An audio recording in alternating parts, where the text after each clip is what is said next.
is on a mission. Depend manual on the transmission. Who not like it, better make a decision. Oh, speaking of low-hanging fruit, the woman who was selling farts in a jar. Oh dear. So she ended up being hospitalized. So, you know what made me laugh was one of the comments saying, "Oh, is no one gonna say it? I guess she had a fart attack."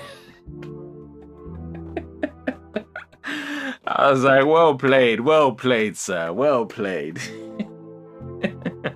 She was eating all of this stuff obviously to give her flatulence, and then she was farting in these bottle, jars or whatever it is and selling them off. And I don't know who is buying that, by the way, who and for what reason.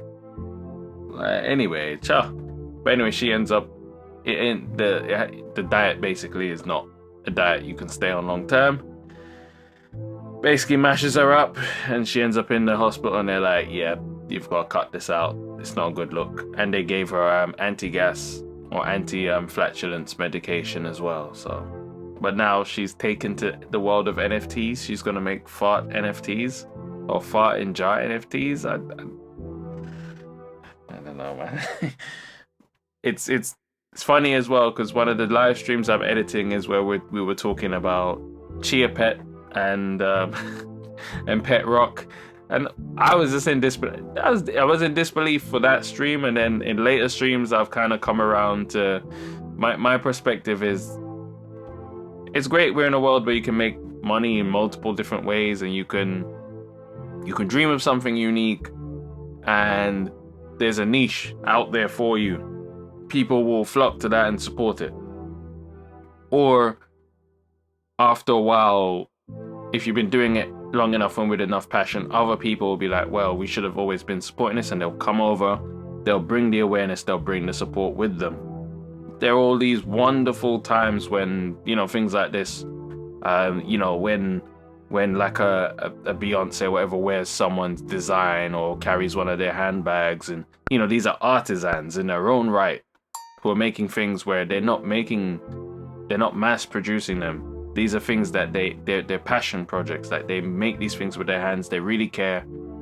It's good when we get, okay, they've gotten wind of it now, and then boom, sales go through the roof, and they're getting to really live off of that passion.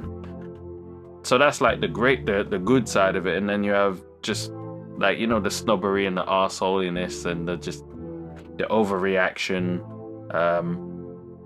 Sort of like, I guess now it's sort of become, I don't know, with the Banksy thing, it used to be seen a particular way, and oh my gosh, look how the attitude towards sort of street art has changed, and now it's almost, like an overreaction to it now. What's the difference between, these talented graffiti artists who put their heart and soul on the places that they have a connection with, versus when Banksy does it, someone can like cut up that wall and sell it off. Like, what?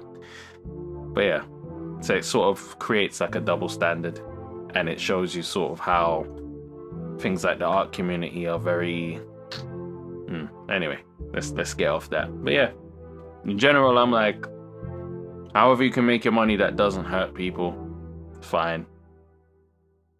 If you want to sell pictures of your feet, go right ahead, they're your feet.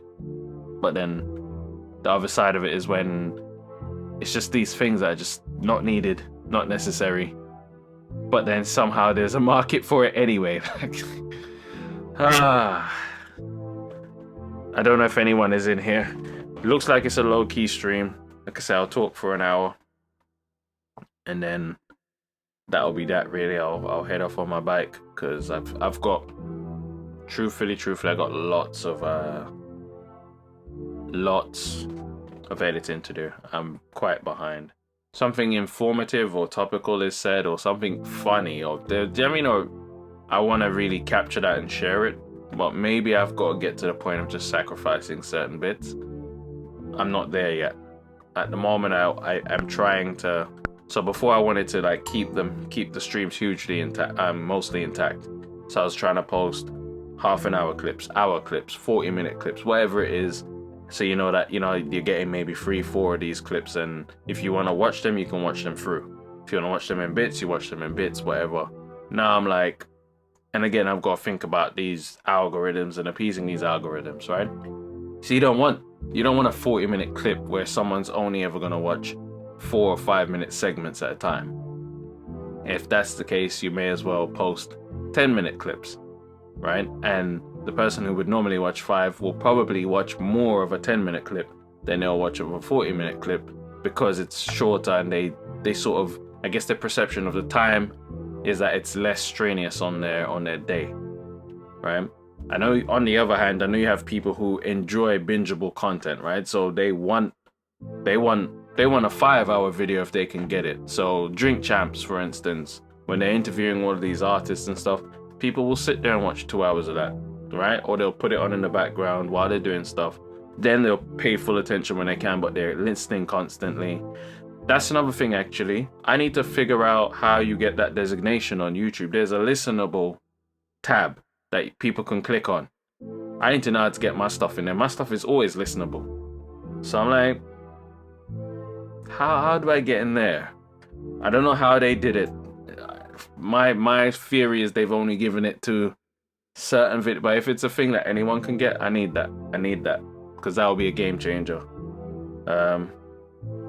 But yeah, so yeah, basically I've started to resort to trying to keep the content as snappy as possible. If I'm talking about something for 20 minutes, I'll break it up into 2 10-minute sections if I can, if there's a logical break, right? Or I'll try and make sure the video is like 8 minutes, at least 8 minutes, so that the ads deliver properly. And so yeah, I'm trying to think differently, trying to give myself the best possible chances of success with these algorithms and stuff. I just think, and so before it was mostly theory, it was a way I felt. But now that I've been doing sort of social media and I've been doing this stuff for nobody can't say I don't know what I'm talking about. Like, I posted 100 and something shorts consecutively. I was doing this month after month, like popping out at least 1 a day, and sometimes as many as 3 a day, right? I was doing that, and on top of that, I was posting my normal content as well. And yeah, like I've been paying attention, and I still feel algorithms are not the way to curate high-level content. It's not the way to put people on either. People that need to be on, right? So all these things are temporary. They're all temporary. I don't care what anyone says, right?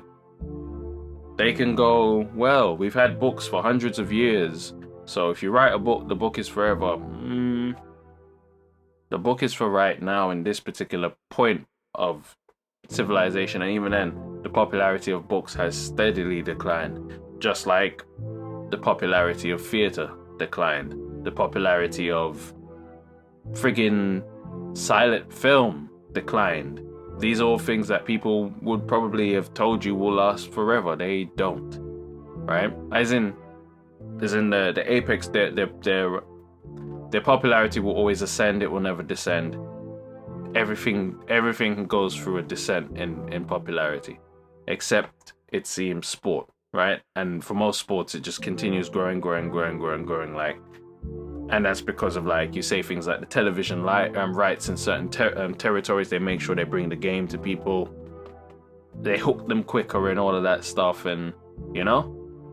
But I think using an algorithm for something like YouTube or whatever, one of these like information platforms and these places where people can really dial in on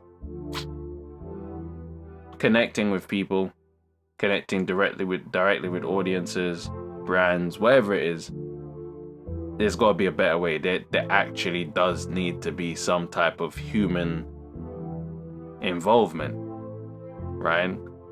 The best, you can't tell me the best YouTuber on the planet is like a Mr. Beast or whatever. No.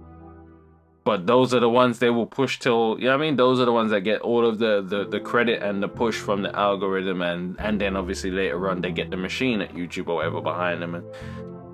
But yeah. But then maybe it's a thing where when it's fully behind you, you won't. You will love it then. I won't. I will still feel the same. Listen, It's the same thing with when I hadn't gone to university, because I went to university a bit later on. I didn't go straight from college. I was one of those people that I don't think a university degree is some oh my gosh, like some high marker and indicator of intelligence and capability. I'm like, nah, not really. I went to university and I still thought the same thing. In fact, I felt even worse at university, because my whole thing was they were teaching people to pretty much get the same grade, and it wasn't a great grade. They were sort of pushing them towards a 2-1. That seems to be like, oh yeah, that's the best outcome you can get, and that's the best you can hope for, and that's the best that's what they're training everyone up to get. Like, they're not you know what I mean? Like, and it might not be the same for other universities, but it just seems it's the most popular result. Sort of like in football, like the most popular result in football for a long time, I don't know if it's changed, was 2-1. Alright? So it's like they took that into the university. I was like, yeah, everyone should just get a 2-1. That should just be it. You know, you shouldn't teach them, push them, guide them towards higher. They shouldn't want higher for themselves. When you're grading their work, you should grade them in that 2-1 range, even if the work is rated high. It just seemed like that kind of environment. But yeah, I don't think algorithms should be how things are decided ultimately. There should be a review process. But you can say, yeah, there is a review process. The algorithms are always changing. The algorithms work in such a counterintuitive way, such a non-human way that basically means nothing. And then someone catches wind of it, and then guess what? The only people in a position to exploit that are the people who already have those leverages who already have the leverage on those platforms. You could hardly ever do it as a new person. And I know, but one person, exceptions to the rule don't mean that the bloody system isn't broken, man. Come on.